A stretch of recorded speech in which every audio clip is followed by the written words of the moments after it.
మనకందరికీ కూడా ఒక సుపరిచితమైనటువంటి ఒక వాక్యాన్ని మనకు తెలుసు, మనకందరికీ కంఠపాఠమే. యోహాను సువార్త 3వ అధ్యాయము 16వ వచనం. యోహాను సువార్త 3వ అధ్యాయము 16వ వచనం మన జాగ్రత్తగా చూసుకున్నట్లయితే ఇక్కడ లేఖన భాగం చాలా స్పష్టంగా చెప్తుంది. ఏమనంటే దేవుడు లోకమును ఏం చేశాడంటండి? ప్రేమించడనుందా, ద్వేషించడనుందా? దేవుడు లోకాన్ని ఎంతో ప్రేమించెను. అయితే ప్రేమించిన తర్వాత ఏం చేశాడంట? చదవండి. దేవుడు లోకాన్ని ఎంతో ప్రేమించెను కాగా ఆయన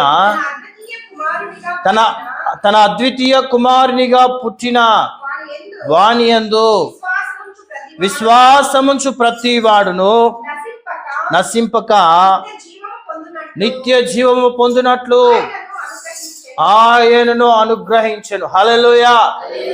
ఆయన యందు విశ్వాసముంచు వాడు ఏమంటండి? నిత్య జీవము పొందుతాడు. ఎవరు ఆయన అంటే, ఈ రోజున ప్రపంచమే ఏం చేస్తుంది? ఘనంగా పండగ జరుపుకుంటుంది యేసుక్రీస్తు జన్మమని. హల్లెలూయా. ఆ యేసు ప్రభువుని యొక్క ఆయన యందు విశ్వాసం ఉంచితే మనందరం కూడా నిత్య జీవం పొందుకుంటామని దేవుని వాక్యం చాలా స్పష్టంగా రాయటం మనం చూస్తున్నాం. ప్రియమైనటువంటి వాళ్ళారా, ఈ రోజు మనం అందరము కూడా మన అమ్మని ప్రేమిస్తున్నామని, మన నాన్నని ప్రేమిస్తున్నామని, ఇంకోరిని ప్రేమిస్తున్నామని చెప్తూ వస్తూ ఉంటాం. కానీ నువ్వు ప్రేమించిన దానికి ప్రతిగా ఆ వ్యక్తికి నువ్వు ఏమి ఇస్తూ ఉన్నావు? ఒకసారి ఆలోచన చేసి చూడండి. నేను అమ్మను ప్రేమిస్తున్నానని చెప్తున్నాను కదా, మా అమ్మకు నేను ప్రేమించిన దాన్ని బట్టి ప్రేమకు గుర్తుగా నేనేమి ఇస్తున్నాను? ఇక్కడ దేవుని వాక్యం ఏమంటుంది? లోకాన్ని ఎంతో ప్రేమించాడంట. ఎంతో అంటే దానికి హద్దులు లేవు, లిమిట్స్ లేవు, అన్లిమిటెడ్ లవ్. హల్లెలూయా. అంతటి లవ్ దేవుడు లోకం మీద పెట్టి ఏం చేశాడంట తెలుసా? తన ఒకే ఒక కుమారుని అంటే ఈ భూమి మీదకి ఏం చేశాడంట? ఒకే ఒక కుమారుని ఏం చేశాడంట అండి? భూమి మీద పంపించేశాడు. హల్లెలూయా. ఈరోజు నీవు నీ తల్లిదండ్రులను ప్రేమిస్తున్నావు అన్నప్పుడు ప్రేమిస్తున్న దానికి ప్రతిగా మనం ఏమి ఇస్తున్నాము? ఒకసారి ఆలోచన చేసి చూస్తే యేసుక్రీస్తు ప్రభుల వారిని తండ్రి అయిన దేవుడు మనల్ని ప్రేమించిన దానిని బట్టి ఒక గుర్తుగా, చిహ్నముగా యేసుక్రీస్తుల వారిని భూమి మీదకి ఏం చేశాడు? పంపించాడు. ఎందుకొరకు వచ్చాడమ్మా యేసు ప్రభుల వారు? పాపల్ని క్షమించేదానికి వచ్చాడు. తర్వాత